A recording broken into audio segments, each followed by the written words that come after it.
Sa lumalaking popularidad ng tennis sa bansa matapos ang matagumpay na pagdaraos ng kauna-unahang WTA 125 Philippine Women's Open, lumitaw ang tanong kung handa na nga ba ang Pilipinas para sa mas malaki at mas mataas na WTA event sa bansa.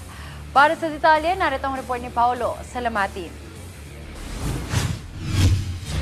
Matapos ang matagumpay na pagdaraos ng kauna-unahang WTA 125 Philippine Women's Open na naisakatuparan dahil sa inspirasyon mula sa tagumpay ni Pinay tennis sensation Alex Ayala, lumaki ang interes ng mga Pilipino sa tennis at mas naghangad ng mas malalaking torneo. Batay sa obserbasyon ng mga opisyal ng Women's Tennis Association o WTA na nasaksihan ng katatapos lamang na palaro, posible umano para sa Pilipinas na magdaos ng mas mataas na antas ng torneo, ngunit asahan ng proseso nito ay hindi magiging madali. Ayon kay Philippine Tennis Association of PhilTA Secretary General at Navotas City Mayor John Ray Tiangco, natural lamang na asahan ng mga tao ang mas malaki at mas magandang palaro, ngunit iba ang kondisyon para sa mga mas mataas na antas ng WTA events. Ipinaliwanag ni Tiangco na hindi katulad ng WTA 125 na direktang kinausap ng host ng WTA, ang mga WTA 250, 500 at 1,000 tournaments ay hawak na ng mga pribadong kumpanya o individual na may-ari ng mga lisensya nito. Bagamat kailangan ng masusing negosasyon at walang kasiguraduhan sa pagkuha ng prangkisa dahil limitado lang ang bilang ng mga ganitong torneo.